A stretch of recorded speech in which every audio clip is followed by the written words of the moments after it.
Welcome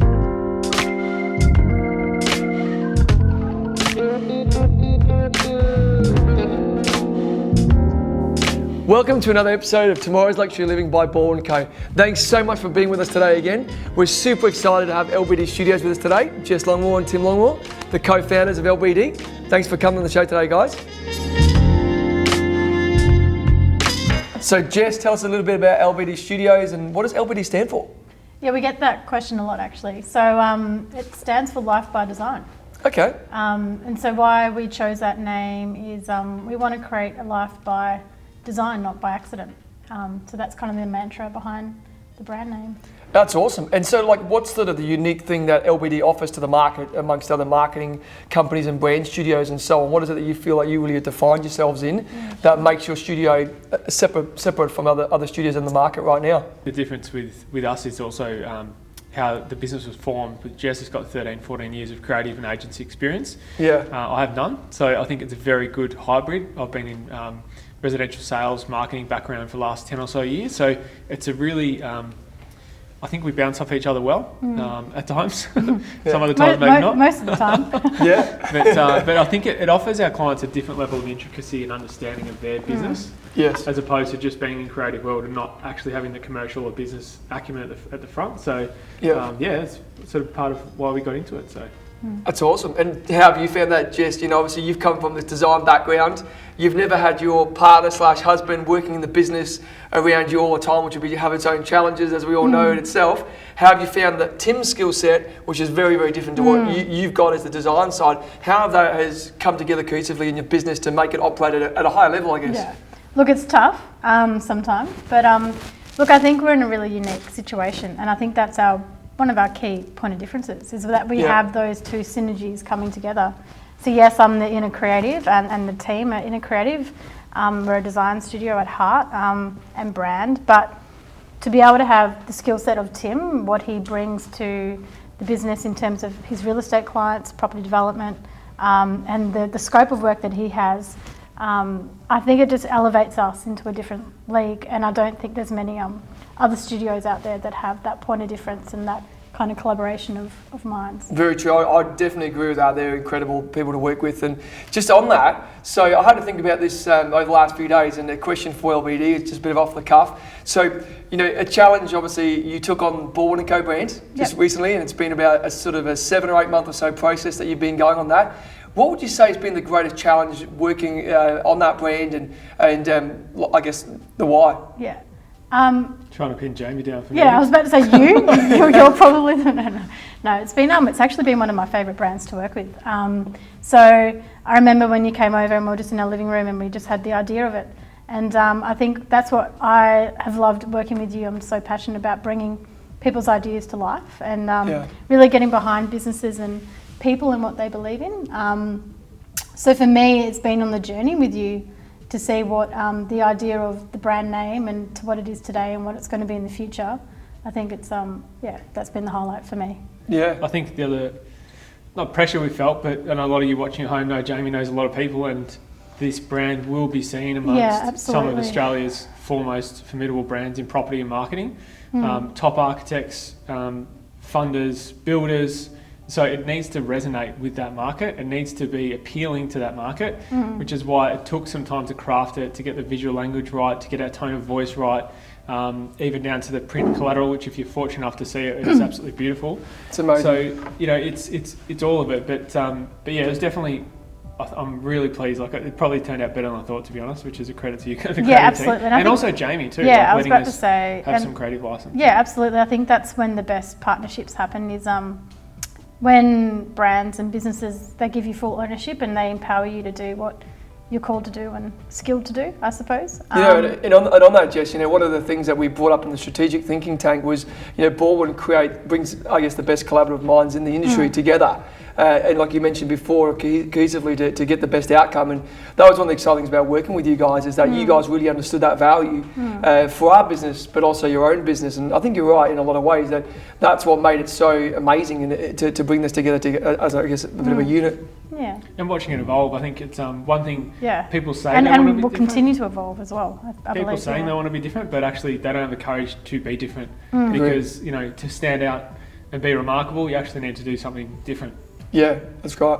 And on that journey, it's funny enough, I've been talking a lot about solution-based content over the last few weeks on the show and about how we go about that. And so every single show that we bring to the screens and to your homes or your businesses right now, we want to make sure that we're bringing a little nugget, as I would like to put it, to help you in your business and to help you move forward, to grow much more substantial opportunities for yourselves and in what you do as a business. And in that, I was thinking about that, and I said to Jess and Tim earlier, one of the things that we've talked about for a long time, myself and Tim especially, is about, I guess, some of the waste that we've seen in the past in projects and development.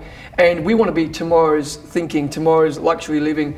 And one of the things that we've talked about recently is, and it's part of when we built the Baldwin & Co brand, how do we bring the brand for projects, for developments, more consistently in the market? And so Tim, maybe touch on a bit about that if you can. Yeah, I think bit of backstory. Jamie and I worked together a few years ago, and my transition from working in real estate to property development, I was just absolutely shocked at the amount of money that developers would spend unknowingly just wasting it, because it's a percentage of the GDV of the project. I've just got to spend it. It's 2 or 3%. It's a couple $100,000, and I mean, you could share a little bit more with how much of that budget gets blown through in the short space of ROI, and then they're left with no money to see it through. But there was just no consistency, and it's not a blight on our creative industry or partners, because obviously every time a project creates a brand, Jess and I were like, this is just crazy. Like, I think in the past, perhaps some developers have wanted to hide behind the silo brands and appointing an agent. But in 2020, you need to be a brand. People are going to look at who's the builder you're appointing, who's the financiers on the job, what's your track record as a developer. They're going to look at your Google reviews, they're going to Google you. So if your pre-sales aren't happening, it's not because of the brand, it's all tied into one. And that's where we're like, there's actually a better conversation we should be having. Right. How do we actually utilize the resource that's there? Let's still invest it, sure, let's spend it, but let's make sure it's done properly to actually get results.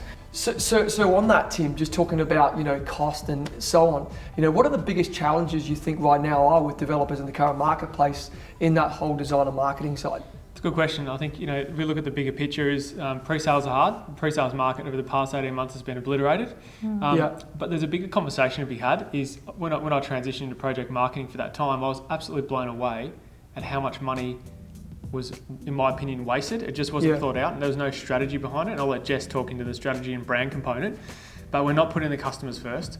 All the people in development land who actually have no interaction with the customer are making decisions on these developments. So I think one of the things working with the Baldwin & Co brand was making sure that it's a collaborative approach and that we're wise where let's spend the money, sure, but let's get a return on the investment.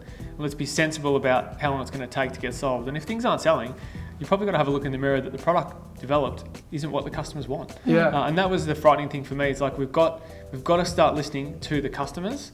And I think it perhaps leans into you about the developers not knowing what they're about, because we're creating these little silo brands. Yeah, so I think the best part with working with Baldwin & Co and yourself, Jamie, is that we did do that strategy-led piece at the start. Yeah, it's and awesome. we're able to unpack kind of your brand vision and brand goals for Baldwin & Co.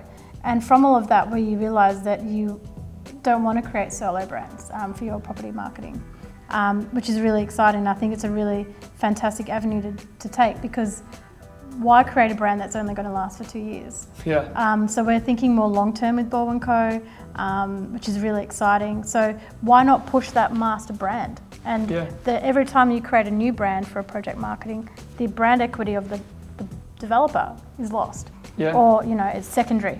Why not let Baldwin & Co be primary? So I think the important part and piece for you is that you did do strategy first, and we were able to unpack that, and that's been the catalyst and will be the catalyst for how you tackle brand and brand projects in the future. Yeah, definitely. And then when it goes, we talked about this, operating in silo, and it becomes dysfunctional in a way to the way that the end result comes to the consumer. So Tim, you've come from real estate, from off the plans, you've been to the cold face of the customer. And tell us a little bit about the customer on how they feel about this disjointed process, if you want to put it that way. I think typically developments has been not a cut and paste approach, because there's some incredible collaborators out there doing some great work, but I think this is aimed at the people that have to maybe do more work. So if there's a lot of purchase variations, people want to change their apartment.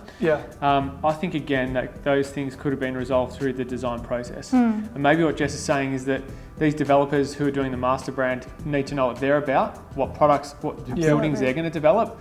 what experience they want customers to have in there. And they probably haven't had the time. It's not a blight on them. It's just like there's a bigger conversation to be had now. We're not the first people to talk about this master branding, but it's like we want to get that message out there because we feel the money and resources can be better invested, better spent, and hopefully through this you're going to get a better pre-sale experience. The customer's actually getting the product they want, the building's go up, everyone's happy. But if you miss that, it will be dysfunctional. The architects don't know what to brief because they don't know what buildings or what you're about as a company. That's right. So it's all intertwined. So I think Baldwin Co will definitely be able to help those people have better discussions about investing their money and getting a return, getting these developments sold, but also it's a home for someone. We say these words developments, but we forget it's actually someone's home. And that was the one thing on the coalface, that we're asking people to hand over millions of dollars on a render. But then in the past, development industry has a lot of them haven't delivered on that. So how do we make sure people deliver on it? Becomes a reality. Exactly. And, because we've got an aging population. People now, I believe apartment living is tomorrow's luxury living. We live in an apartment with a toddler, and it is a simple, minimal way to live. But a lot of the options available out there have been too small, not considered. They're a cut and paste approach. And I think having conversations with people like Jamie will be able to help you frame and go, well, who's their audience? What sort of floor plan do they like? Let's allow for it in the design. Does it need to be a fireplace in there? These are so we're getting right into the micro detail, but the customer experience is key through this brand.